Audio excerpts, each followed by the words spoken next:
Huge hit.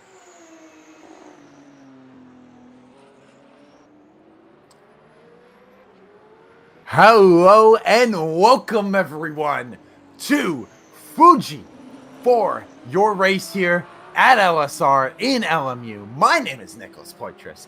I'm going to be joined alongside Lane and our producer Jarvis.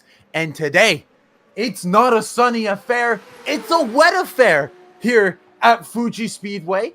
It's going to be a chaotic one. We're looking at rain for qualifying and rain for the race. This is not something we've been expecting whatsoever, but it's going to be looking really, really exciting. Jarvis, go back to the main street, please. On the main part of it, though, we're already seeing some laps starting to come down as Jamie Mungate sets the first flying lap of the session, a 143.509. Ponset in second, half a second down. And we have Nico Perez 2.7 seconds down, and France in the sixth car 3.3 seconds down. So there's a lot of guys here struggling on their opening laps. Lane, let's talk about the track a little bit before we get into the race. Take it away. Yeah, we're out here in Fuji Speedway, out there in Fuji, Japan. It's a 1 hour race, so expect at least one stop, especially with these wet conditions, right? Maybe we could see some people try to stretch out those tires a little bit longer. Maybe we'll see a zero stop. I think we're mandatory stopping, right? Yeah, no, we absolutely are mandatory stop, and there will be a mandatory one stop. All right, so definitely a one stopper, and we can see some strategy play with that. About 4.5 kilometers, 2.8 for us Americans. Oh, well, Nick ain't American, he's Canadian. but all in all, we got 16 corners, 10 right-handers, and 6 left-handers. One of the key takeaways on the track, you got that huge straight, kind of like the centerpiece of the track, if you will, on that start-finish straight. That's going to be a huge advantage to those Alpines, because as we saw last race, they had a really good straight line speed that when we saw in Coda. Another thing as well, there's a good mixture of fast corners and a little bit of high speed, slow speed corners on Sector 3 and Sector 2, if you will. One of our better overtaking opportunities out here is going to be obviously Turn 1. Very hard braking corner. You might see some Ayrton Senna's out there. I'm seeing on the camera Kyle Welling going for a bit of a spin. That's the thing here in this qualifying session. We haven't had a wet race. Pretty much, I don't think we've had a wet race at all this year. And so stuff like this is going to be happening a lot. So sorry to cut you off there, Lane, but that was a big moment there from Kyle Welling in the Cadillac. Go ahead. Yeah, like I was saying, you might see some adventurous moves down into Turn 1. Turn 3 as well is a pretty good overtaking move, where you can see some huge side action by Turn 4 and 5 right there. Turn 6 is also another good move, and that little hairpin, I think the actual corner is called hairpin, funny enough. And then obviously you got like the slow Sector 3, 10 to 15 if you will, maybe 16 if you're lucky. Get a good run. 100%, and that's the main thing about the track. And a lot of the things that we're talking about here works a lot in the dry. Is again another Cadillac. Fernando Alonso, what are you doing here? Getting on the LSR action. You got to be getting ready for the next 2026 season with the Aston Martin. But he's right now going back into the pits, going to try to get a new lap done. But as of right now, with 8 minutes remaining on the time, as Ponte goes across the lap, unable to improve, does go fastest in the purple sector, but again, it's just so far off the pace. Mungate switching to the Cadillac for today, so showing that there is some pace in that car. Lane, we were talking about it just last night, actually, about whether the Cadillac is just the most difficult car to drive and if it's just having the most issues. But in the wet, Mungate showing that car does have potential if you're able to keep it on the track. Yeah, no, absolutely. I was kind of skeptical when I first saw it with Mungate switching over to Cadillac because I thought the Alpine was real fast in Coda. And this track is similar. I wouldn't say like super similar, but it got like a few corners that are kind of same tier as Coda, same vibe, if you will, if you want to go into that Gen Z slang. But yeah, surprisingly right here upon set. But I want to talk about the fuel level right now because Mungate's the only one in the top 4, if you will, that's running low fuel. So I Yes, don't know if it's just 100%.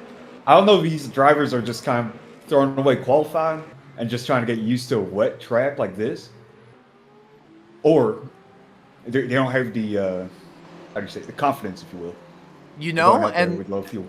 And that's a really good point, Lane, because I think it would be white because, yeah, this is pretty much the first wet session we've had all year. This is probably some of the first time these guys have driven in the wet in this game. A lot of these guys are probably doing exactly what you said, looking to take advantage of some of these situations as Felipe Smoka trying to get up on the top of the timesheets, but again, just oh so far off the pace.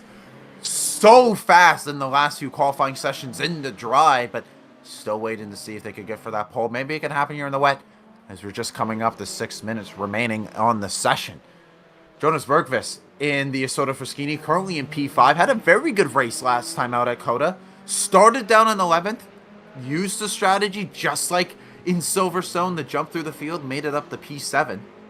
In the wet, I'm really curious to see what kind of stuff is happening as we see Bergqvist using the slipstream from Franz to try to get a little bit of speed. You can see that the car is a 911 GT3. I assure you that it's not. We just loaded in just a little bit too late for the qualifying session, and that's why the car hasn't loaded in. Don't you worry. For the race, we will see the proper car. But Bergqvist in P5 going on a lap. A lot of cars around getting a little bit uneasy. Here comes Kyle Welling trying to complete a lap. Still down in 11th, trying to get a qualifying in the top 10. It goes decently quick in the last sector. A lot of people have been setting purple sectors in the final sector. I don't know if that's a glitch with LMU, because I've been seeing it just about every other lap, where people are actually finding time through that last lap. And I wonder if in this game a dry line does kind of start to form, because it doesn't look like it's raining. It just looks like it's a wet track, so maybe something could be forming. Oh no, it definitely is raining. Look at the puddles. So we'll have to see if maybe some sort of line could come about, but across the line again, Smoka just so far off the pace. 147.226. And so I'm wondering now, Lane, do you think the conditions have gotten worse as Julian Franz into the grass and back into the pit lane? Lane, do you think that there's a confidence issue with a lot of these guys? Do you think that's what's happening right now?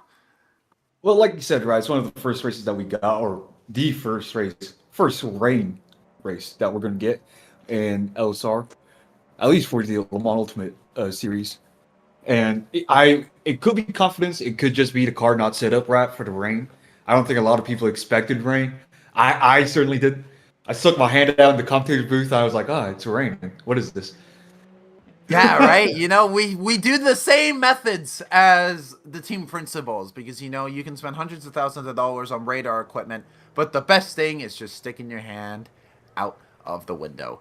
But as we're looking with Bergqvist trying to complete another lap, they were still in P5, 3 seconds off the pace. That target time of a 143.509, looking to be damn near impossible to beat from Jamie Mungate.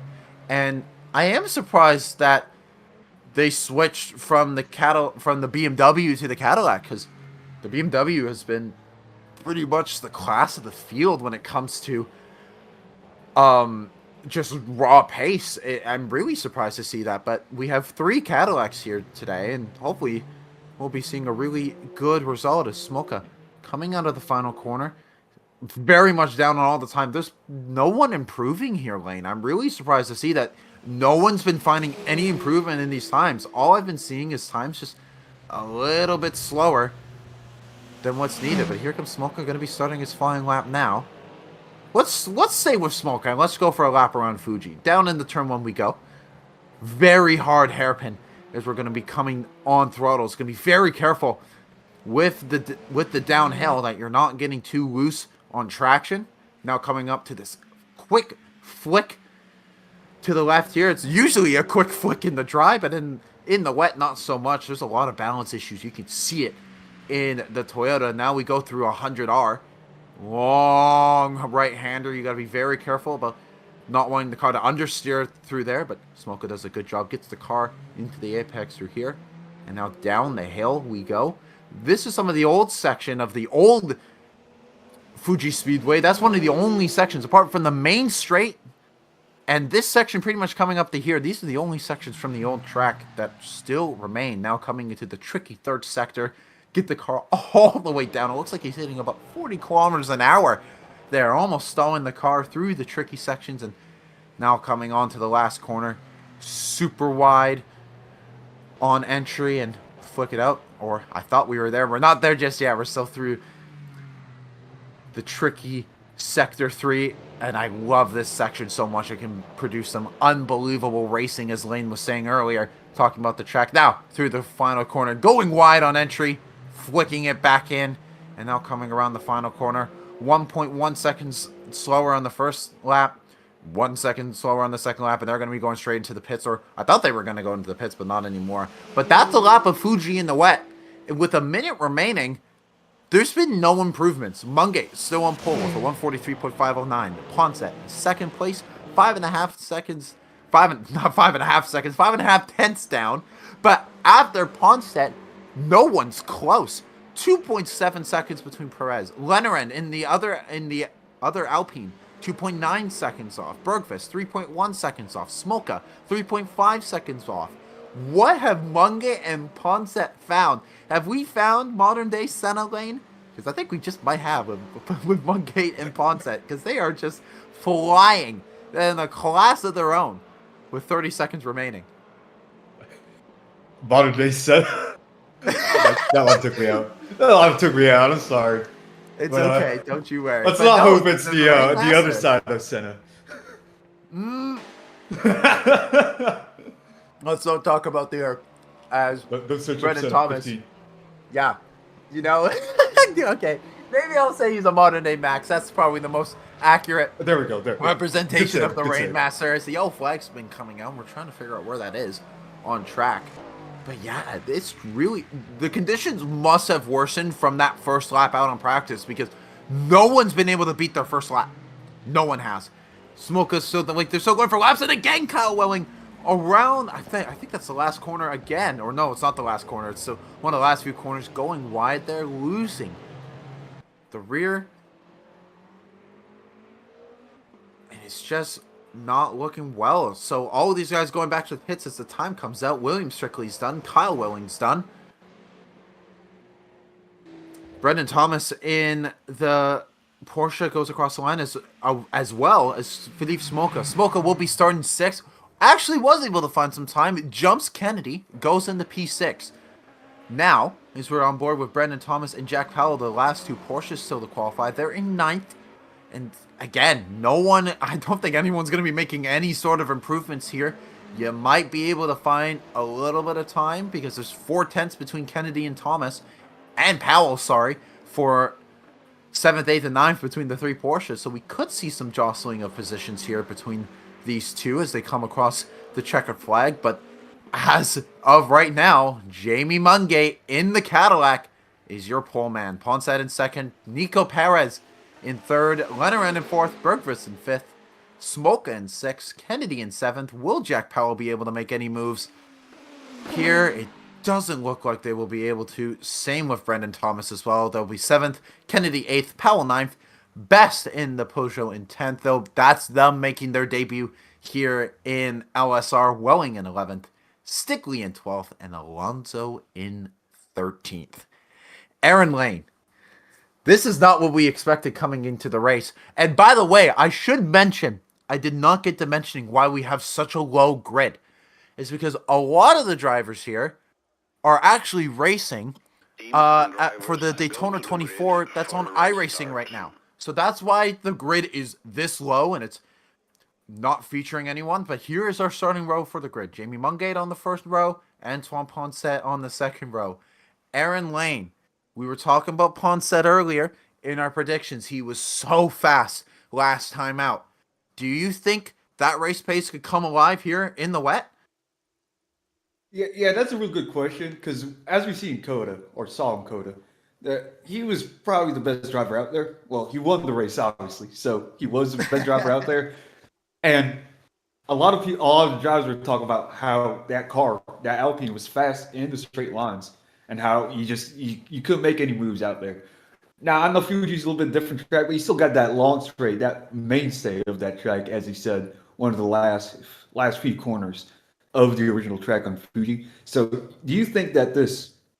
I think that it'll play out. That top seed Alpine is going to play out, and we could probably see some insane, side by side action. Let's see if Ponce gets a better reaction time in the start than Mungate. I'm really looking forward to it, but I must say though, Lane, the speeds between dry and wet are going to be night and day, and I'm really intrigued to see what happens. But if a Mecha Chrome V6 is the most powerful engine here at Fuji, it's not because of the engine, it's because of Bop. But as we're getting started with the race, we're going to be getting on with it. It is an hour long. It's going to be a 60-minute sprint. So there should be one stop in this race. It's a mandatory one stopper, so we'll see how that goes. And again, we got Mungate, Ponce, Perez, Lenarin, Bergqvist, Smolka, Thomas, Kennedy, Powell, Best, Welling, Stickley, and Alonso is your starting grid. It's going to be a long drive down this long straight. Fuji in the rain in many series has caused a lot of chaos. We've seen it IRL, we've seen it on the online circuit. Will that chaos bring it on to here? We're about to go green flag racing here at Fuji. We got 1 hour of racing in the wet. But who's going to lead into turn one? Will it be Mungate or will it be Ponce? Or could it be the other drivers coming up as we're just going to be starting on this race? Come on, guys. Get going. They're crawling up to the start. They're just waiting for the start. Come on, guys. Let's get on going already. And it's green flag racing here at Fuji. It looks like it's a pretty good start from Ponce as he gets away and immediately jumps Mungate at the start. I thought for a moment, though, that he jumped the start because he was a little bit ahead, but they're actually going to be drag racing down into turn one. Mungate has the inside line. Ponce has the outside line. Lenarin trying to go 3 wide into turn one. That won't work well, my friends. But Perez trying to go off the inside of Lenarin. Bumps a little bit, but unable to do so. Thomas goes from 7th up in the 5th as Bergqvist and Smolka have a horrible start as they move down into 6 and 7. All clean so far from our front runners as, wow, what a chaos here from the start. Mungate still able to hold position. Ponce in second, Lenarin staying in third. Wow, this has been a pretty consistent and clean start here. Lane. Yeah, I thought the same thing as you when it comes to Ponce. Like, I thought he jumped the start too, and I expected him to just power on through, get a car gap against Mungate. But I think he just had problems with putting the power down, if you will. Maybe it's deployment, maybe it's something else. But I thought that Alpine had a better top line speed. Maybe we're wrong. Yeah, maybe we are wrong as we see Powell trying to go up the inside of Smolka. Already very racy. The Porsche's looking to be pretty fast here in the wet. Thomas making up places, Kennedy making up places, Powell the only Porsche to not make any moves up, but could be doing that as well as we see Thomas getting past Bergqvist, trying to get up on Perez. So yeah, the Porsche may not have had the qualifying pace, but the race pace, it's coming alive here at the beginning of this race. The Porsche absolutely flying. I do want to look at energy and see what everyone's running. Everyone's running full energy, so there's no one running different energy like Frokov was doing last race. So everyone is on the same slate when it comes to fuel and tires.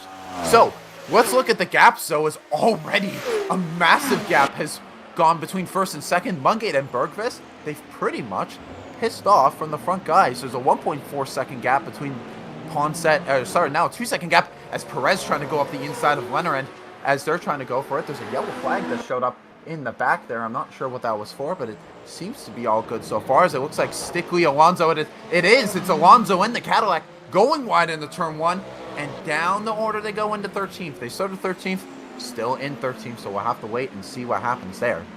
But as of right now, it looks like this mid-pack battle is the one to look at as Thomas is really hounding the back of Perez. As we're getting a bit of a train here, the Lenarin train in the Alpine, as everyone's kind of staying with each other. But Ponce and Mungate, look at the gap that they have on the front two. It's 2 seconds away from those two, as they're clearly showing that they are the classes of the field. But Perez right now trying to find a little bit of an opportunity on the Alpine. again, we have a long race, and in the wet, there's going to be plenty of self-made mistakes. So, Lane, if you were a driver in this race at the beginning of the stuff, are you going to be aggressive, or are you just going to try to make people make their own mistakes? Now, the smart side of me is going to be like, yeah, stay calm, run your own race, right? But I've been saying that a lot of times. I think now, especially with the uncertainty of the weather, I think I kind of want to be pushing right now. I want to be up front. Well, you also don't want to be following a lot of people, right? Because you get that spray, and it's very hard to see out of that spray. 100%. I bet you if you go on board with some of these guys, they probably can't even see when they're in the slipstream. So a lot of the guys having to pull out. You see Smoka doing that in the Porsche a little bit behind us. Up the inside goes Perez on Leonard, trying to get up in the P3. This is a great little podium spot as Perez gets up the inside and gets the job done. Fantastic job from the Lamborghini to make it up into P3. We haven't seen Perez being this racy since, I think, Interlagos. It's been a while. I thought I saw Leonard getting a little bit of slippage on traction there, but I think there was just a little bit of lag, so we're all good from there. But I don't think this battle is done nearly at all as Leonard hounding the inside of Perez, looking to try to go for an overtake, and goes for it up the inside. Where was that grip on the big corner exit? Gets the job done, or has he? As they're going to be going wheel to wheel as they go into the third sector. Around the outside he goes and gets back up into P3. This is a great little battle here for the last podium spot, but Perez isn't going to be holding up again. Trying to go up the inside, but touches, bangs the rear, so there's going to be a little bit of damage as they go wheel to wheel through the third sector and up again. Into P3 goes Perez. This is a great little tussle for P3. Another little tussle here, and now Thomas taking advantage of the fight. Says, thank you very much, I'll take P4 right there. That's Thomas moving up at the 4, and Leonard now dropping places like a fly. This is what happens when you get into these battles. You make a mistake, then the mistakes just start coming, and you start going down and down and down the order. We've seen it a lot ourselves, Lane, in our own races, and we're seeing it right now with Leonard, and hopefully Leonard's able to just shake that off and be like, hey, it happens, it's okay, and the pace is going to come back. But we can see now we have 6 cars all within about 3 seconds of each other, from Thomas all the way down to Powell in 9th. So we might not have the full grid, but we're definitely having the racing here, as we only have gone 6 minutes into this race so far. And as of right now, it looks like someone in the back is maybe peeling into the pits. I'm not 100% sure about that. That's Alonso. And I think it is Alonso. So that's Alonso in the first few laps, so they'll be getting some body damage or whatever damage is being done, and hopefully they'll be able to come out and finish the rest of this race. But again, as of right now, these guys still battling up in front, and it's oh so close. Thomas looking to get a little bit of a tussle, and Perez hits the rear of him. Perez goes sliding but saves it. Oh my goodness, Fuji is showing just what I was saying as we were getting up on the grid, some chaos as Thomas trying to get up into P3, but Leonard, I think he's shaken off what just happened and is trying to get back up into P4 and P3, but Bergqvist right there as well, looking to pick up the pieces. But look at the 6-car train here from P3 all the way down to the P9. Lane, have you ever seen this? I'm racing with NASCAR. Of course I see this. I see workers. When it comes to circuit track racing, no. I mean, not with these cars. I haven't seen anything like it. It could just be the rain and just the drivers, just crawling around. Like, you get up front and you could, make your own race, right? But when you're behind, you can kind of follow the guy in front of you. Albeit with that little spray in there, you can still. Oh, I'm so sorry to cut you off, but Powell in the Porsche all the way down the order, the last car that was in that train, slipping at the final corner all the way down in the P12. But let's go right back up into that mid-pack fight as I see Thomas going up the inside and moving in the P3. So that's Thomas starting from 7th up in the P3, but not anymore as he goes wide, goes way too deep into the corner. Leonard takes advantage of it. Thank you very much, says the Alpine. Back up into P4 they go. And the battle for P3 not done at all. This is crazy coming in the P1. As we were saying, it's good to be aggressive though, Lane, but this is what happens when you're aggressive. You break late, you go wide, and you lose 2 positions. Leonard getting the drive around 100R, coming up on the inside and gets the job done as they touch a little bit on exit. Leonard getting the job done, and Thomas again. Every overtake that happens for P3, it's a double overtake For what? Oh, sorry. Who's ever in P3, they drop down 2 positions every time as Thomas goes back up into P4, and now Nico Perez trying to go up the inside again, looking for a move, gonna force it again, and again, there's no move. It looks like Bergqvist might try to switch it up the inside, but blocks it again. Guys, we've only been racing for 9 minutes. We got so much more time as that's Kennedy, the South African driver, trying to get up on the inside of Bergqvist. There's so much action here in the start, and meanwhile, up in front, there's already a 10-second gap. Mungate and Ponset have just pissed off, and this battle for P3, this is all we really care about. And Alonso getting the DNF, I was going to mention that earlier, but there's way too much stuff happening on track that I couldn't really say it. As now let's look at Bergqvist in the slipstream of the Lamborghini. Perez having an awful exit out of the final corner and just a bad third sector. As Perez moves to the inside, the soda for Skeeny getting the power down. I don't know what's powering that car. It might be a Dallara engine. I'm not 100% sure, but whatever it is, I know it's Italian, and it's getting a little bit fast. As again into turn 1, a massive issue under the brakes for Thomas. There's something wrong with those brakes on the 4 car, especially in the turn 1, just losing positions from 3rd all the way down into 6th. Goes the Porsche, but hey, we know the pace is there in the Porsche. He got to get up in the P3 in the first place, so I don't think these two are done whatsoever. But Leonard finally getting the cushion he's been waiting for,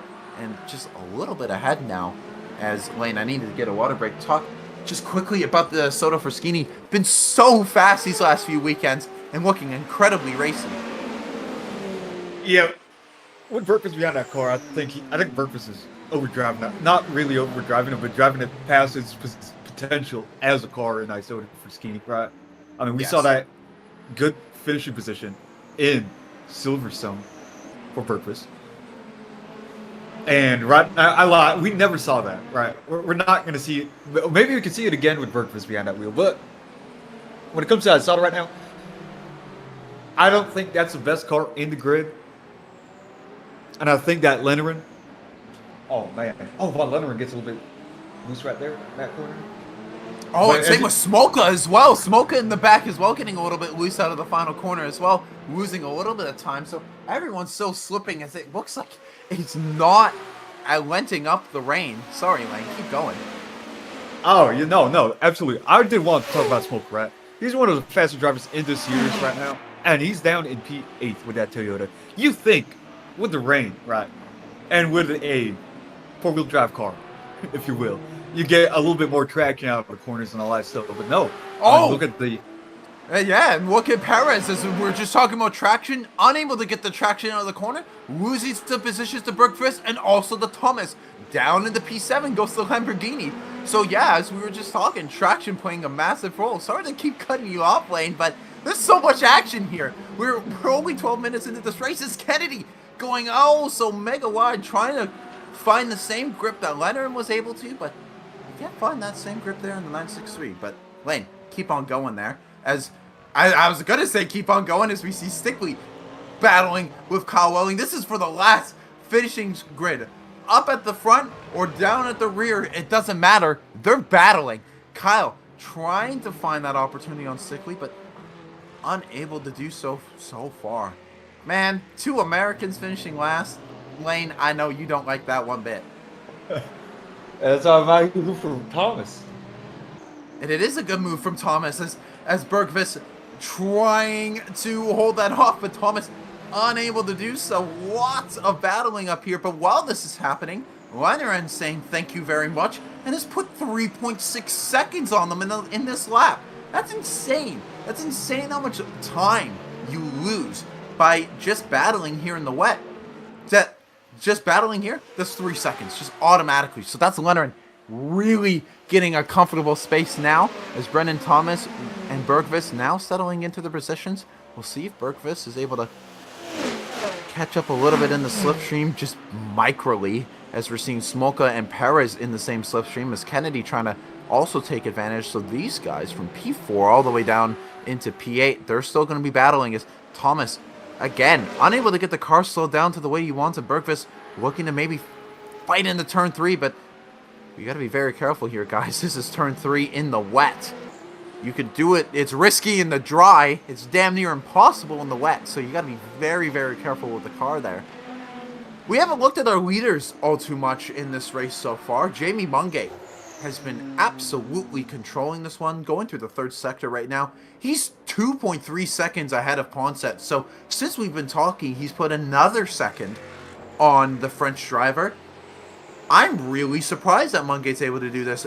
Despite switching cars from the BMW to the Cadillac, they've just shown it. Lame, I know you are the American expert, but Americans aren't known for driving good in the wet.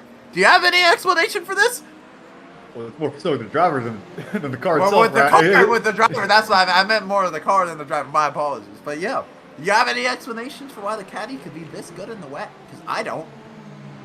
I like to think it's all set up and all that stuff. Maybe Mungate he checked his hand out in the grid, saying, "Hey, it's gonna be wet," and I believe our fancy technicians out there say it's gonna be a wet race for the whole time.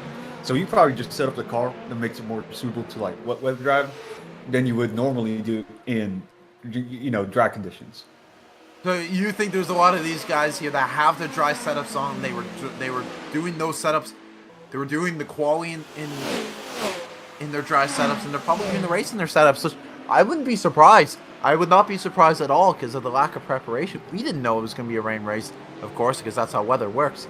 And but as we're seeing right now, it's really showing though that that Cadillac is just the class of the field right now. But Nico Perez holding off Smolka right now. We were talking about the race pace of Philippe Smolka and how the quali pace and the race pace has just not been matching. And again, Smolka getting a bad start, again losing positions and trying to fight up, but just unable to make any overtakes. So this is a really big question about the race pace and if they'll ever be able to do it. But as of right now, they're still in P7. There's still a long way to go in this race, of course, as we have 44 minutes gone. With all that excitement, I'm so exhausted from the chaos. I was like, oh god, we're done. And I feel like there's like 50 minutes left instead of 44, but we got a long way to go, and we still got a pit stop in there. About. Yeah, we still got a pit stop. We still got a mandatory pit stop to go, and with everything that's happening out on track, I think there might be some swapping of positions when that happened, but we are getting a bit of a Bergvis train right now from 5th all the way down into 8th. But after Kennedy, Powell is 10 seconds behind.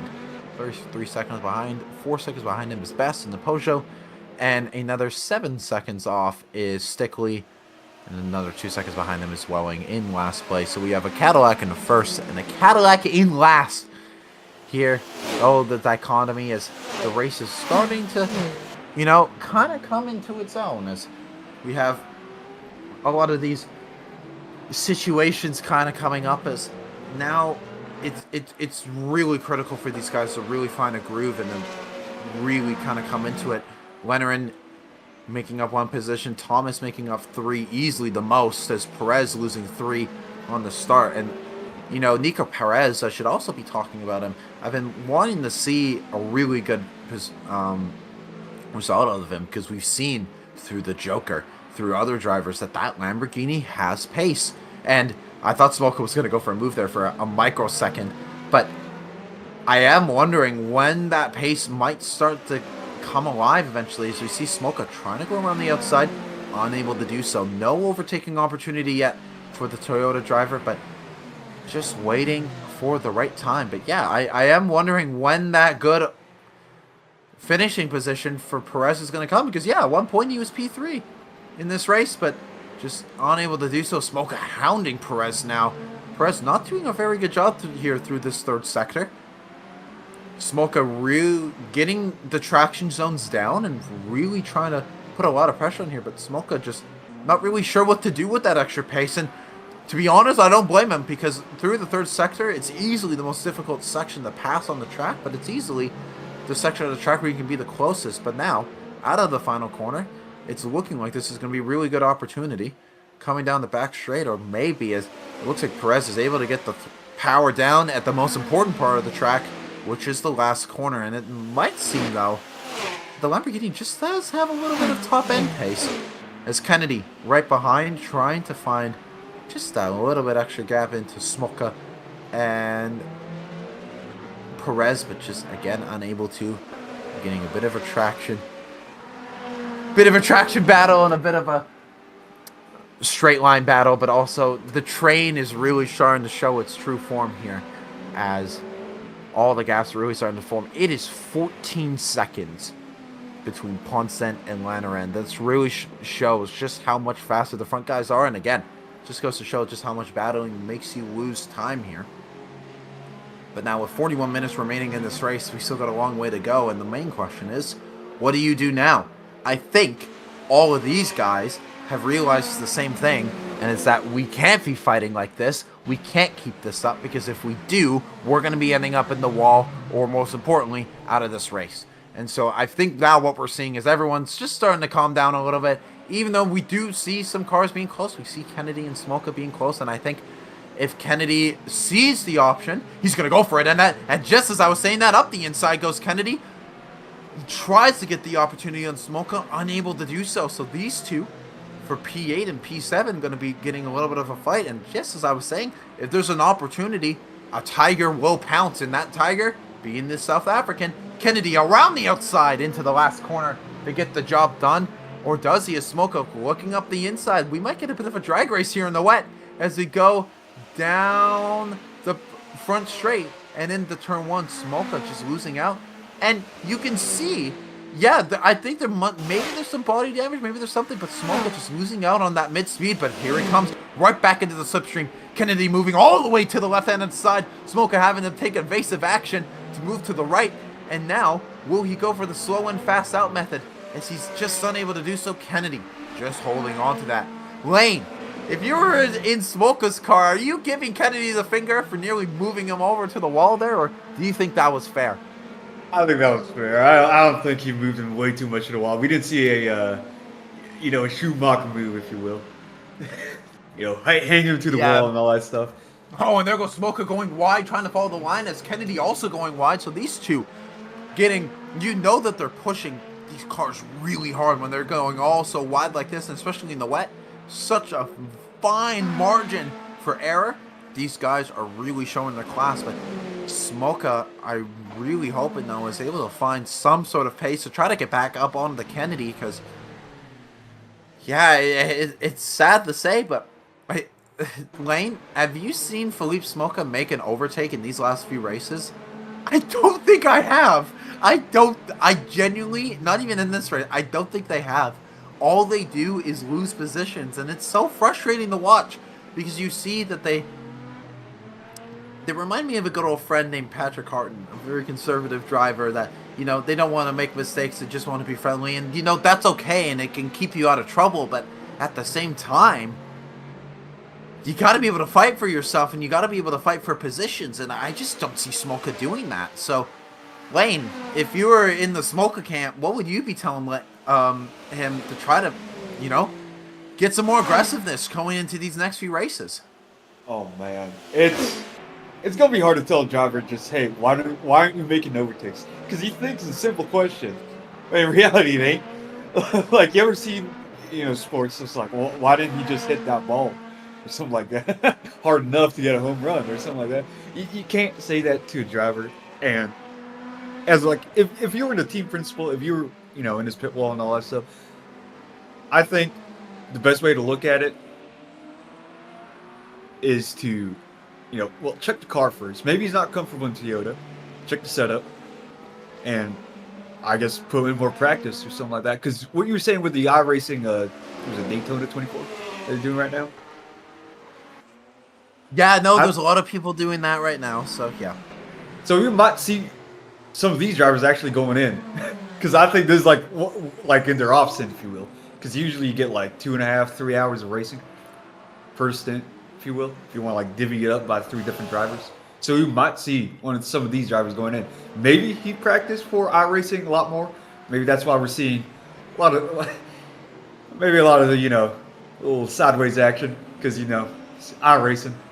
It is some iRacing. Yeah, no, 100%. I couldn't disagree with you on that one. Sorry, I was just stretching there for a little bit. But We're seeing a lot of yellow flags being thrown out, but I'm really curious what it's about. I think, though, I'm seeing a culprit, and it's all the way down in last. I think that's Kyle Welling, because he's 40 seconds off of where Stickley was, and only about 5 minutes ago they were like 5 seconds off of each other. So Kyle Welling just not having a good race whatsoever down in last. Just trying to fight to survive now as another spin. Wow, you could just see. It looks like Kyle just is on the wrong setup, the wrong setup or wrong tires, whatever it is. Just that Cadillac is not happy, and he's not happy. And you can see it. He's spinning, and he's just holding. Yeah, he's just holding the throttle, trying to stick it in, and he's going to keep on going. I would not be surprised if he retires from the race now after this, because his race is most definitely over. As Ponset is now coming up. Oh, sorry, that's Lenoran coming. So he's already been lapped, and so he's now going to be going on it. You can see, look at how squirrely his lane. He might, I almost like, yeah, he's having a lot of issues. Suspension damage or something like that. Yeah, something. Regardless, he's got to go into the pits sometime soon to be able to get that fixed. And he's in the third sector. It's the time to do it. If he doesn't do it, I'll be very surprised.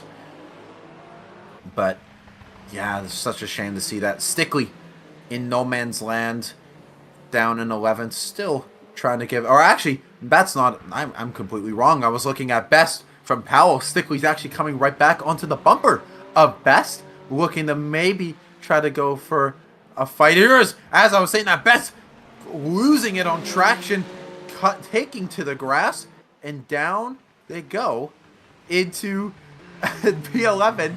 And I've just now noticed Best is American. There are 3 Americans in the server lane, and they're all in last. Oh, disaster class. Oh, what a disaster class for the American folks, but it's A-okay. And yeah, it looks like, no, I don't, yeah, Kyle Welling did not go into the pits. We didn't see them enter the pits at all, so, oh, I think they were trying to go into the pits, and something even worse happened. So, you know, oh, man, Lane, I don't mean to say this lightly, but you know, sometimes you just gotta retire the car, and it might have to come. You gotta beat buff flag yourself at this point. Yeah, like at this point, it's just, yeah, as Bergqvist getting very, very wide in the 5th car. Sorry, I'm trying not to laugh. But Bergqvist in 5th, going extra wide now, losing it up to Thomas. So that's Thomas up in the P4 now, and still very far away from Lenoran. But now Bergqvist is going to be getting into striking distance of Perez, going oh so wide into this corner, losing maybe a little bit extra time. This is exactly what Perez is looking for in the Lamborghini, looking to try to get up on the fight. But yeah, as of right now, we've been saying it, we're just coming up to halfway. The self mistakes is what's going to be making this race exciting.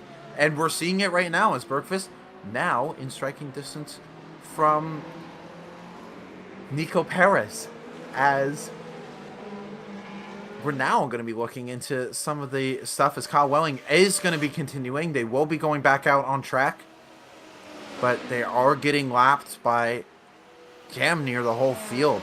So the goal now for Kyle is not to be 2 laps down at the end of this race as Bergqvist, as Perez coming out. So Kyle Welling coming out, he's still had a few cars that haven't lapped him just yet, so it's not fully done for him, but as of right now, it is, actually, I say it's not fully done. It is fully done for the 11 car, but Best in the 12th car. He won't be finishing last, though, as Best DNF'd after going through the grass. I don't know what happened. Again. That's happened, and Kyle again spinning. Just, oh man, what is going on in that Cadillac? I have no idea. But it is just, there's just no grip in that car. It genuinely looks like he's putting dry tires on that car. I know he's not, but just the way the car, see how unstable it is through pretty much everything. Just, wow, I'm really shocked at this. Yeah, you can see them walking into the corners and everything, just not having a good time. Having to take evasive action again.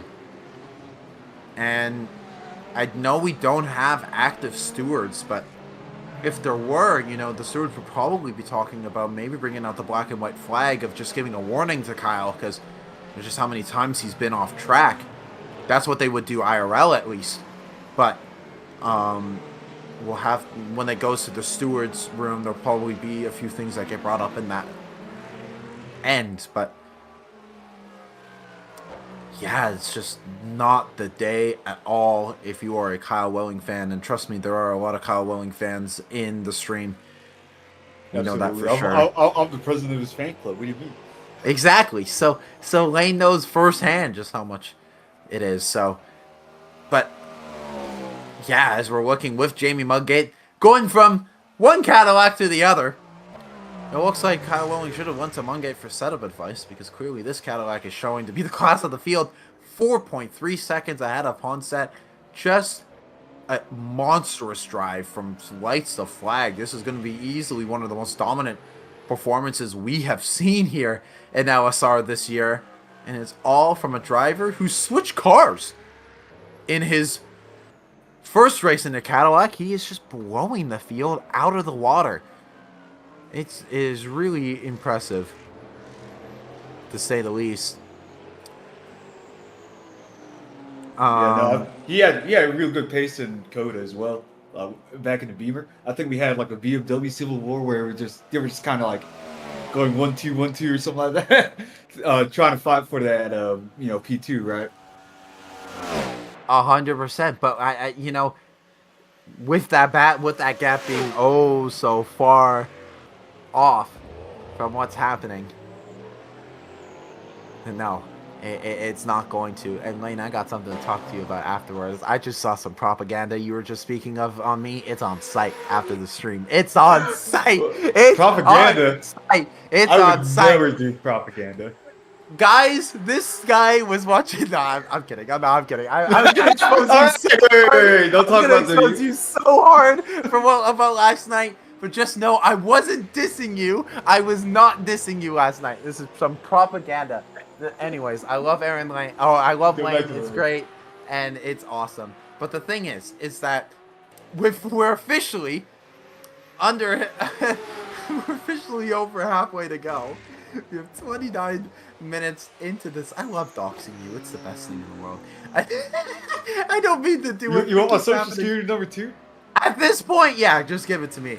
As Ponset going a little bit wide through the last section. We're still going to be waiting to see what's going on as we see Kennedy getting up and close on to Perez, but unable to do so. And that means, yeah, it was Perez that was able to get past Kennedy and up into P6.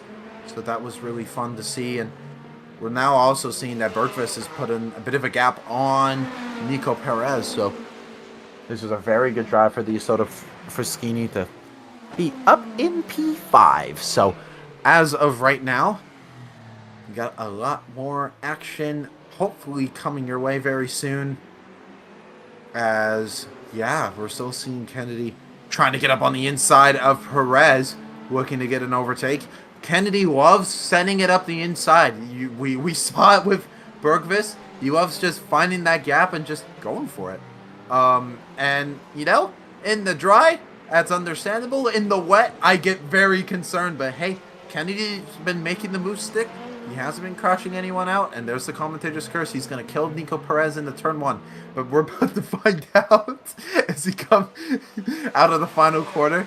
And down the front straight we go. The 963 just not having the front end pace that Perez has.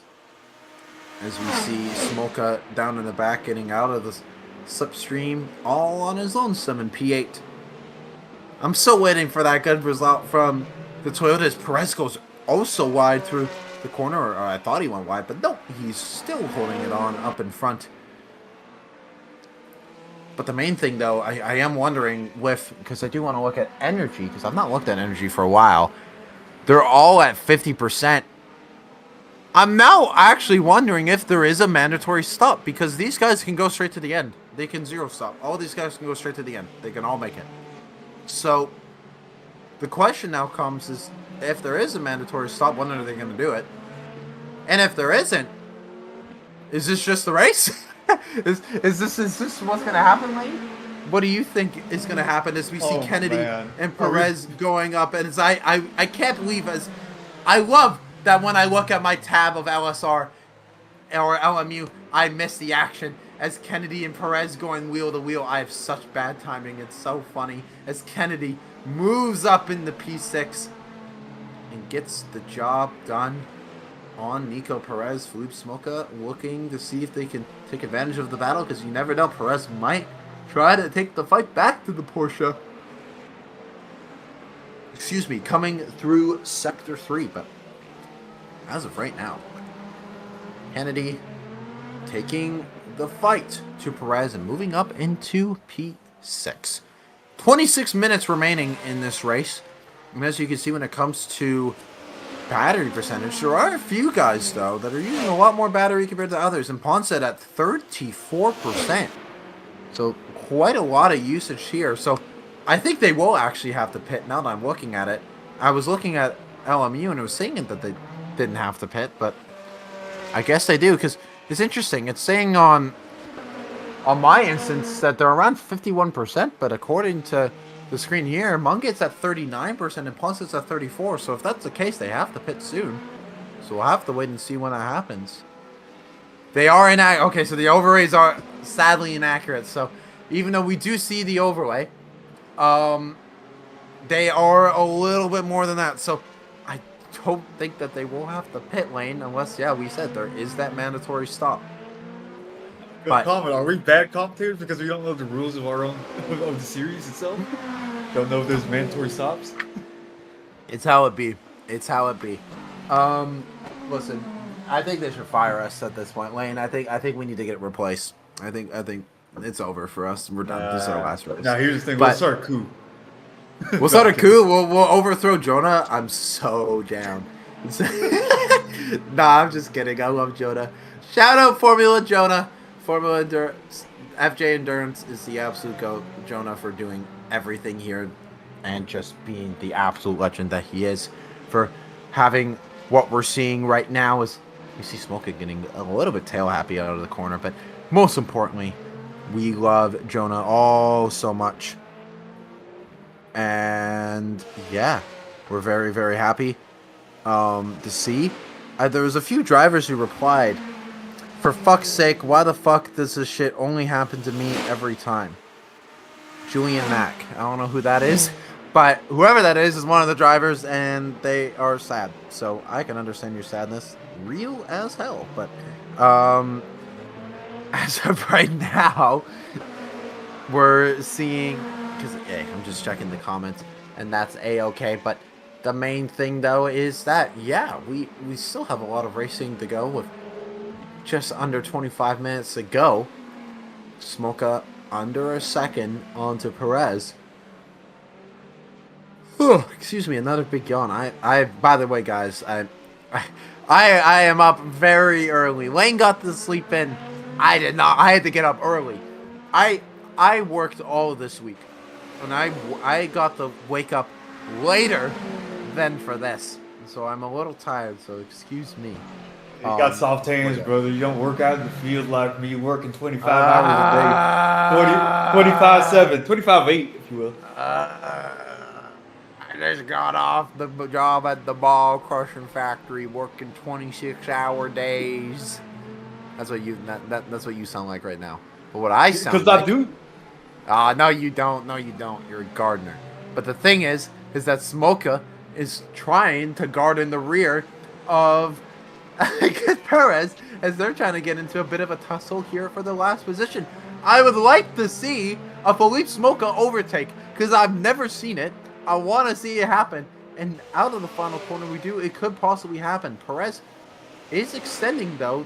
Look at how much of a gap that Lamborghini puts on the Toyota out of the final corner. It's insane. So even though he can gain back a little bit in the slipstream, there's just no overtaking opportunity as they come into turn one. Nothing. Yeah, no, absolutely. With that Toyota, it's a lot better in the corners, if you will. But just it doesn't have that juice in the straight line compared to that Lamborghini.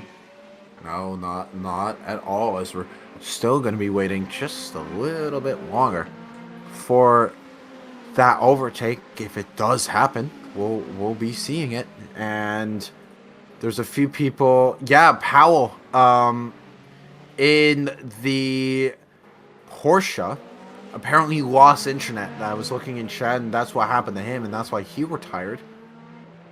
I'm trying to see if there's maybe anyone else. Best in the Peugeot was having wheel issues. I don't like hearing that for my own sake, because that sounds like a bad omen.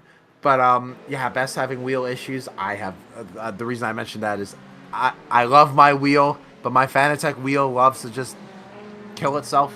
So hearing that is scary. But anyways, so Best and Powell both having technical issues. Alonso having mechanical issues. We saw after having just getting destroyed in the first 5 laps, having to retire.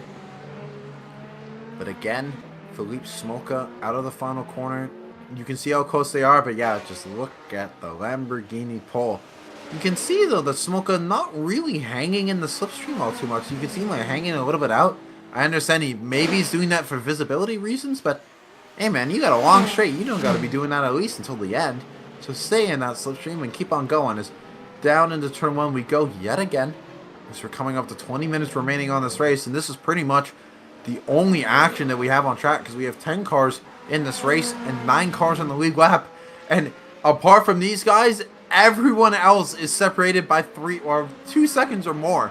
So this is the only thing that we can really talk about, and it's with a driver that is not known for overtaking. So Lane, if you're not losing your mind, I don't know who isn't, because I'm losing my mind right now. As we're looking to see Philippe Smoka going up the inside. You can see, though, there's so many different lines. You see some people taking the wet lines, other people taking dry lines. And it's just, yeah, it's really... Oh, yeah, again, I'm yawning. I'm trying not to yawn here, guys. Guys, I'm trying not to yawn. I really am. I'm so tired. But, no, I'm really intrigued, though, to see if Smoke is able to get up, because you can see in this third sector he gains so much time, and he's right on the back bumper, but he just can't get the exit out of the final corner. He tries to swoop it up. He could go right onto the bumper there, but again, this doesn't matter, because we know what's gonna happen is, oh, Smoka, he's going for an overtake. Philippe Smoka, he's done it. He's gone for an overtake, and he's lost on. Oh my goodness, he went for it, but he immediately loses it. Oh my god, that's the most exciting thing I've seen in this whole championship. Oh my god, Philippe Smoka, he's aggressive. He did something. Lane, this is like getting your rare Uma Musume horse girl. This is unbelievable. I just can't believe this.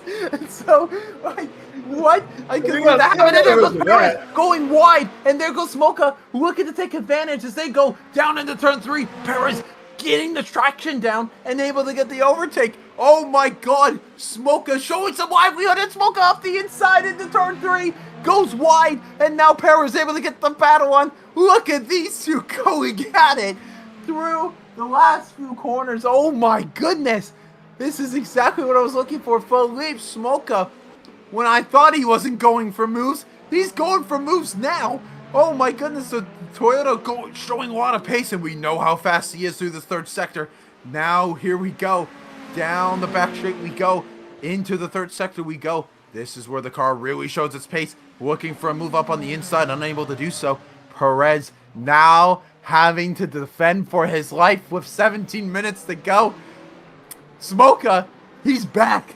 He's back. He's showing his form. I'm so excited. I could not believe it. When he went up the inside there lane on the last corner, I was like, oh! I couldn't believe it. But there's a lot more opportunities here, and we're coming up to the last corner again. Will Smoka go for it? Another yellow flag's being shown out on the track. I think I know who exactly that's for. But again, Smoka just unable to get the overtake done. I was losing it. I'm so sorry to call you out over your horse girls lane. That was the only thing I could think of in the moment. You don't get... Alright. Let's go back to Smoke right there. I felt like he was in our commentary comp. He saw us dissing him, saying that a driver that can't overtake, which is, you know, that's a real bad thing to say. A slur, if you will, for racing It drivers. is a slur. You It can't is a slur overtake. for racing drivers. Yeah. So he probably heard that and just like, okay, let me show how it's done. Did a little bump and run in that final corner. Fortunately, lost on the straight, but you know, gave us that few extra moves into the next lap. So I think that he's turned up the heater right now, albeit, you know, a little bit back, a little bit like a second behind. I think he's going to try to get back in there, and with 15 minutes left to go, I think he's going to try to make those same moves in there, and we'll see if Nico Perez can keep that position. I have never been more excited for a battle for P7 in my life, because this actually means something. Philippe Smoka is showing that he's alive. He's within 8/10 now, coming into the third sector. The main thing for him is, will he be able to shake off what just happened and get right back out into the back bumper of Perez and go for those opportunities? We see that, hey, he does go for them. It happens. We saw the 0.0000001% moment happen. So it can happen again. Lightning can strike twice. And yeah, you're right. With just under 60 minutes remaining, it could very well happen. Here we go through the third sector, through the last few corners. You can just see, though, just how much more comfortable that Toyota is compared to the Lambo through that third sector. And you can see that I think it just comes down to the downforce levels between the two of them. I think Smoka just has a little bit more downforce. But he's within that second, but you can see he just loses. Look at how much time he loses. He loses 2/10 on the front straight. It's insane how much time he loses. He's gotta... That's why I think he knew to get that overtake into the last corner, so that even if he doesn't get the overtake, he's thrown Perez off, and he's not going to get, and Perez won't get that launch out of the final corner, and that means that Smolka will be able to fight into turn 1 and eventually into turn 3. So he's thinking really far ahead. So I agree. He's going to have to start that overtake and move into the last corner. That's where he's going to have to do it.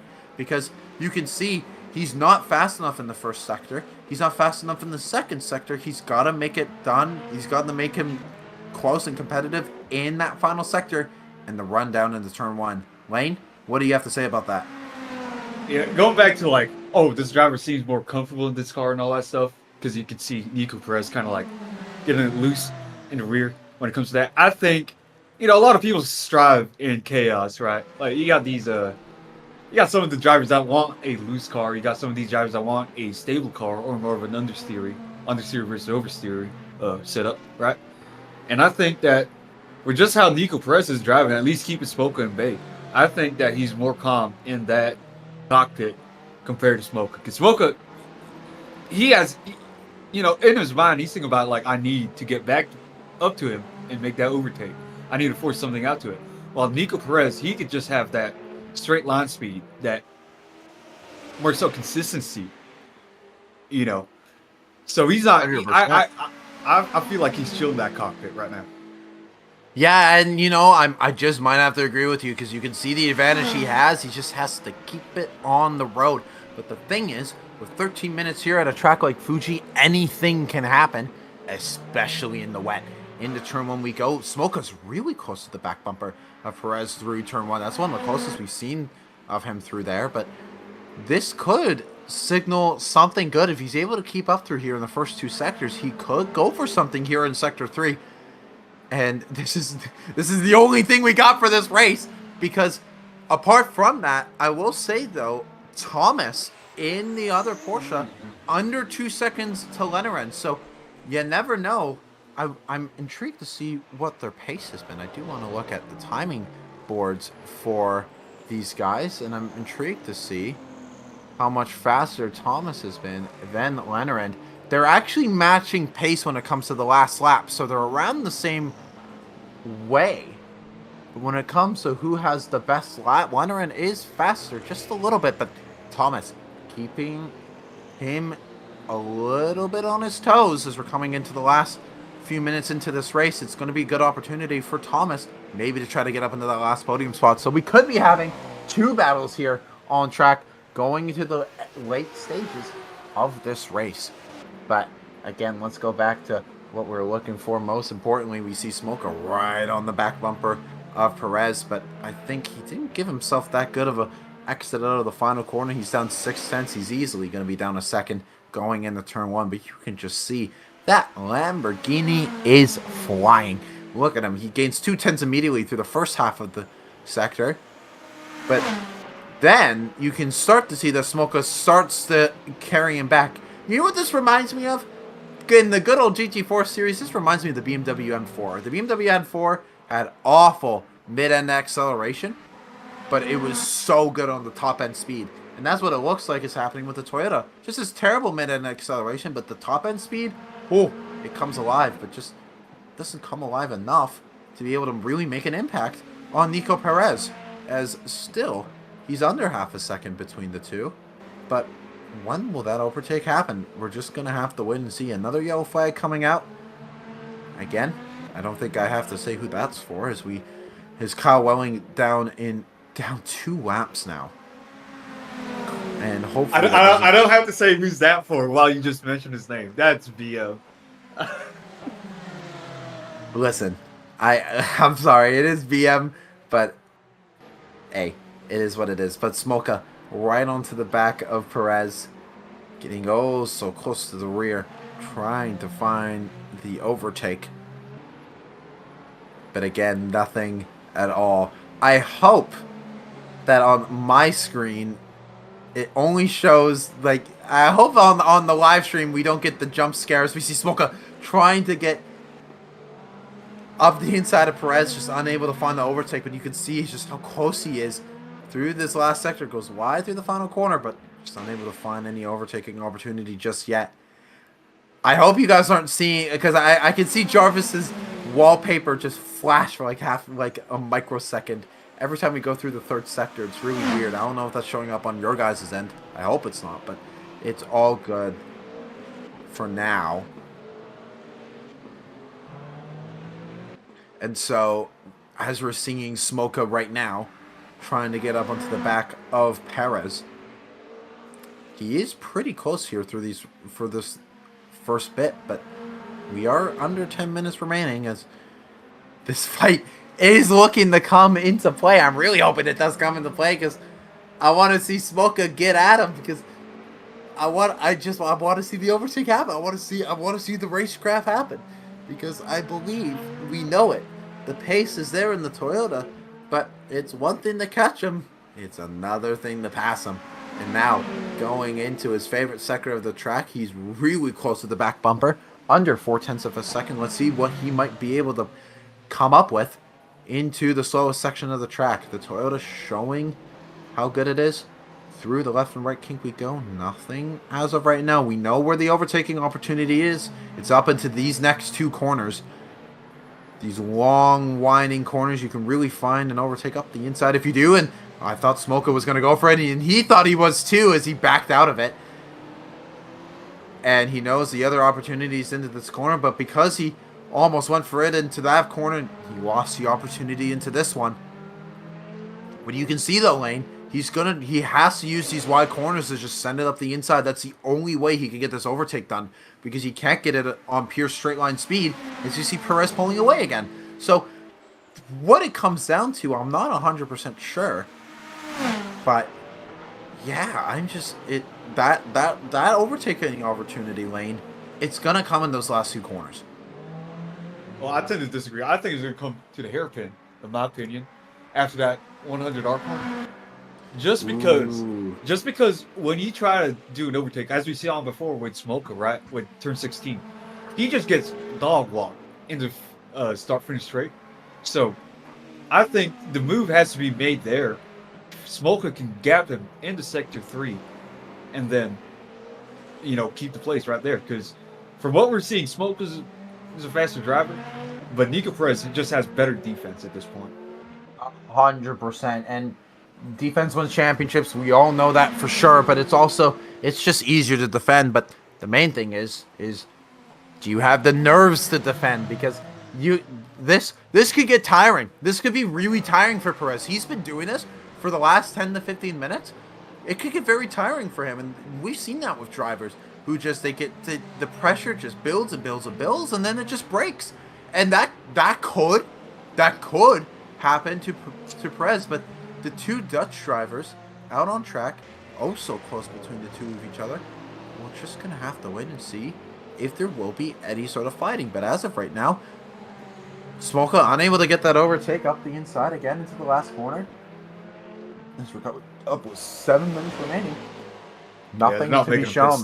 Yeah, they're not making stops, so we were wrong. No mandatory stop at all. They're just going straight to the end, which is a bit of a shame. I wish we could have seen a bit of a mandatory stop, but hey, that's all good. At least we got some good racing out of it, especially at the start. It was a lot of fun seeing this battle take place, especially seeing from pretty much from 3rd down to 9th. Anyone could have had a bit of a fight and a bit of a calling, as we saw Smolka was up in P3, Perez was up in P3 at one point, but all the way down they are in 7th and 8th, fighting it out as the real cars showing it. Lane, I know you saw that. That one was a little bit longer, but yeah.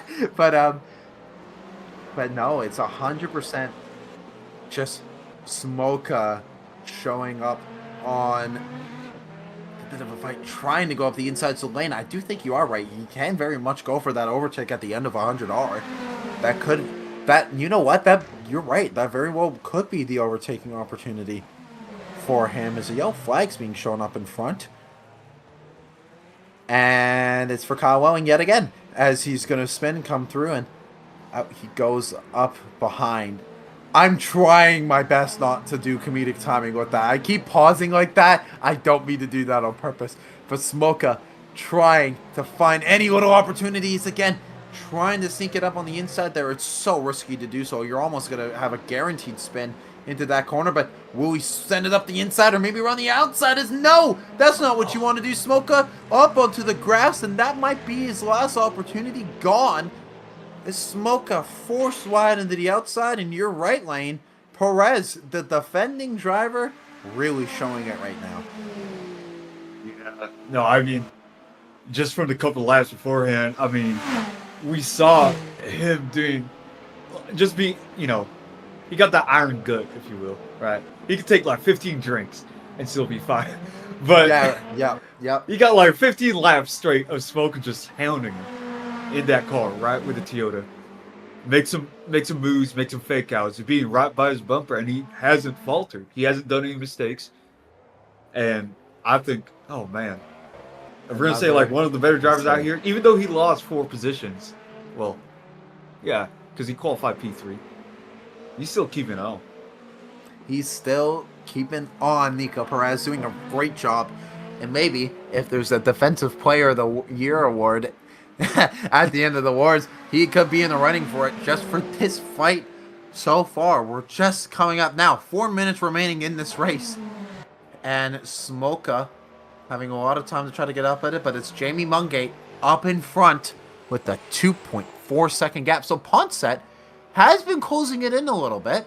That gap was around 4 seconds, but it is closing a little bit. That's probably, though, Mungate just taking it easy and just bringing the pace down, and then as soon as it gets to around 2 seconds to 1.5 seconds, he will control it from there. Because, yeah, Mungate has been absolutely flying in that car. Leonard in P3, 40 seconds off of the front two. That's just insane. I have not seen two guys just pull away from a field like this in a long time. As Thomas going oh so wide, still having braking issues in the turn one. So, maybe there's another timeline where we see that 4 car maybe going up and fighting Leonard, but the brakes not allowing him to do so in the 4 car. Pretty far behind. Bergqvist all on his lonesome in the Isotta Fraschini. Having a pretty solid race though. Apart from that, done a good job moving up into the battle. And of course, what we've been looking at is the battle, not the battle for P7 and 8. We still got a P6 car to look at. That's Bradley Kennedy in the 99 fat car. I love that livery so much. He's had a pretty solid race, and he's currently in the middle of no man's land, just looking to bring her home. And of course, what we've been looking at for the last few minutes here is the battle for P7 and P8 between Perez and Smolka. Smolka, again, right onto the back bumper. So there's still 2 minutes. There still could be another opportunity for them.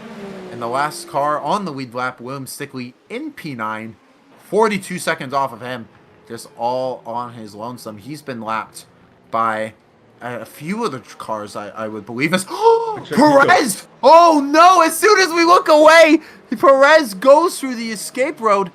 I don't know if he's going to have to give a position back, but he stays there. Smoka is going to be... He didn't lose any time. He pretty much kept the time. That's going to go to the stewards to see if he might get a penalty for that, because he absolutely... I can tell you what happened. I'm willing to bet he just broke late, and now, right into the pressures mule is Perez. So we were talking about it. He's been taking it. He's been hounding it, but that pressure has to break at some point, and it just did. Perez finally making the mistake, but thank God he was able to keep the position. That's what he's thinking to himself, at least, because now Smoka is going to be right on this back bumper trying to hound him for that last spot. With 1:15 to go, there's either going to be, this could be the last lap, or there's one more lap remaining. Oh my goodness. As now we're seeing Thomas getting right onto the back of Leonard, 1.3 seconds behind, as we see Ponset now trying to go under 2 seconds from Mungate. So within the last few minutes here of this race, the gaps are coming down. So we see Leonard coming into the sector 3 and in P3. He's got still a pretty comfortable gap in the Alpine, so he's just got to be able to maintain it, and that podium will be his. But Mungate up in front, Ponset really reining in on him. That gap's down to 1.6 seconds. I'm going to look and check and see if there's any damage to Mungate. No, there's no damage at all. The car's completely okay. This is pure pace from Ponset, trying to get back up and try to get the fight at the end of this race. But here's the thing, though. This is going to be the last lap. There's 14 seconds remaining. They're going to be coming into the last bit of the sectors here. So this will be it for Mungate. Ponset trying to get it all the way down, but 3, 2, 1. That's the timer done. And this is Mungate on his last lap. And Ponset did a pretty good job to get that gap back. He was down 4.3 seconds at one point. Hey, brought it down to 1.6, made it pretty commendable. And coming through the last two corners, it has been a phenomenal race from Jamie Mungate. We saw last time out he was fast in that BMW, just wasn't able to show it. And he switched to the Cadillac and he said, you know what? I am going to dominate. And dominate he has. From lights to flag, he has dominated this race. Jamie Mungate is your winner in the Cadillac. He wins the 1 hour of Fuji. Ponset comes home in second. A phenomenal drive from him to get 2 podium positions in 2 races. An amazing job from him. And now we got a long way to go for 3rd place as we see Leonard still fighting. But most importantly, Smoka getting right onto the back of Perez as we see those two trying to go for the fight. But I do think that up in front, Leonard is going to be able to keep it, as that gap is up to 2 seconds now, and it looks like it's going to be a-okay for now. But wow, I can't believe the battles we've been seeing. 45 seconds between second and third. Leonard, we haven't seen him in a while. Good to see you back again. That's a great podium position for the Alpine. Into P3 he goes. Phenomenal job from him. Thomas in the Porsche comes home in P4. A phenomenal drive. Down from P8 up into P4. We see Smoker trying to go for the overtake, but unable to do so. Bergves gets into P5 in the Soda Fraschini. Kennedy. Oh, we got to go back to it. And it looks like he's... Oh, no! He got into the last corner. He looked at it. And it's going to be wheel to wheel as they touch. And they must have touched into the corner as Bergves is trying to spin him as they go into a drag race down the line. Oh, he tries to spin him. Oh, there's a lot of bad blood. Oh, come on, guys. That's not how we race. Smoka must have dive bombed them into the last corner. We'll have to go into the replay for that. But he had to have dive bombed them for them to do that. But on the timing sheet, Smoka got it. Perez just losing out. Oh, there's going to be some fights in the pit lane for that lane. Oh, we got to get down there and see the fight there. But Smoka got him at the line. Perez in 8th, Strictly in 9th. Kyle Welling in 10th. Oh man, my where's the goodness. Schumacher gif? The one where he's like real pissed off. Where he's running to the pits at Spa. It's Spa 98 all over again. Yes, yes, this is what we're getting. Oh my god. Let's all move over to LMU party chat very, very quickly so that we're able to get Jamie Mungate for our interview for the race win. Let's go to LMU party chat.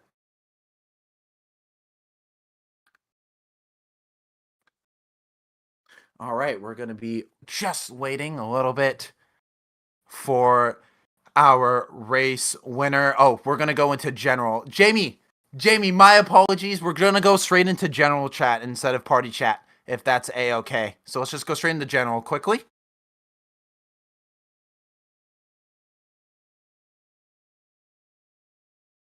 We go. All right, we have our race winner, Jamie Mungate. Jamie, my question for you. You were in the BMW. You had really good pace. You were showing a lot of stuff out in Coda. You were having great fights with Phoenix. And then you switched to the Cadillac and just dominated. What's in the Cadillac? Because a lot of other drivers we've been seeing, they've been struggling in that. What did you see in the Cadillac that other people didn't? And how did it get you to that win? Nah, I mean, I just, I wanted to change after Koa. I just thought, take the Cadillac, see what happens, just have a bit of fun with it. And yeah, it was very, very fun. It was a very fun race. I really enjoyed it.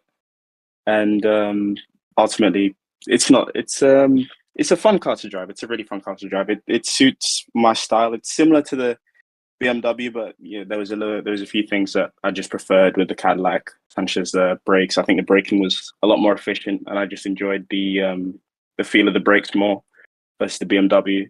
So if I had to put it down to one specific thing, it's definitely the brakes. I just was a lot more consistent, and yeah, that's why I think we got the win today. Wayne, take it away. Yeah, no, that's super interesting you talk about the brakes because at least in the last two races that I've been commentating, I saw that the Cadillac, or at least the Cadillac drivers, didn't have too much consistency on that brakes. But I want to ask, during those closing minutes of that race, we saw that Alpine getting a little bit too close to you. Maybe, I mean, for me, it's too close to call, if you will. But what is going through your mind during that time? Were you just like, hey, keep on the road, or were you actually trying to push at that point? Well, the whole race was mostly about management, especially of the tires and the fuel. So the first few laps were a lot of management, just saving the fuel because the initial fuel load wasn't enough. So when I got to the end of the race, I just thought to myself, I've got enough pace. When I need to use it, I'm going to use it. And yeah, I wasn't worried at all, to be honest. I was just relaxed, keeping the car on track, just bringing it home. I knew I think it was a 6-second gap, just around 15 minutes towards the end of the stint. So yeah, I can see obviously from your perspective, you don't know what's happening inside the car, so it looks bad. But no, I was just managing the pace and just taking it home. Yeah, no, Lane and I were both trying to figure it out. I was looking drastically to see if you had any damage, but no, we came to the conclusion that you were mitigating pace. But this is our race winner, Jamie Mungate. Thank you so much for being here, and we got a lot more racing coming ahead. Thank you so much, Jamie, for being here for the interview. We very much appreciate you having. And now we get into the end of the commentary. What's our next race? Let's go to our... I always forget where our calendar is, but here's our calendar. We got a pretty sizable break with this weekend. Next weekend is the 24th. And I will be commentating with Jonah over on FJ Endurance. So if you want to hear more of me, go over the FJ Endurance during the Daytona 24-hour. I will be covering that. But the next time us three are going to be back in the studio, it's going to be January 31st for the 60 minutes of Bahrain. It's going to be with the hypercars. I'm so excited. Same time as usual on the Saturdays. Wow, that's some great racing. Do you have any closing thoughts, Lane, before we get on to the end of the stream? Yeah, who got driver today? Now, obviously, a lot of people are going to say Mungate, but we're going to remove him from that. Who got driver today? Ooh. You know, I might have to give it to the Porsche of Kennedy. Or it was whoever was the top leading Porsche. It wasn't Kennedy. It was forget this. But he drove just a phenomenal race from P. Had a bad qualifying position, drove through the grid, and had a pretty solid race. So I would give it to him personally in the Porsche, Thomas making in up that. the most positions. It was Thomas in P4, finished P4. Yeah, it was Thomas. Yeah. So I give Thomas the driver of the day, 100%. I agree with that. I mean, we saw him get the jump as well with the other cars, and he just like when we saw that Perez train, it was he took full advantage of that. Like once the the theoretical cover got loose, if you will. 100%. That's the closing stuff from Lane. Jarvis has been in the production box today, so that's why you haven't been hearing from him. But he's alive. He's doing all the cam work for us. So thank you so much to Jarvis for that. That was really, really great. We will see you guys in 2 weeks' time. And same time as always for Bahrain. My name is Nicholas Poitras. I was joined by Lane and Jarvis Coyd. And we will see you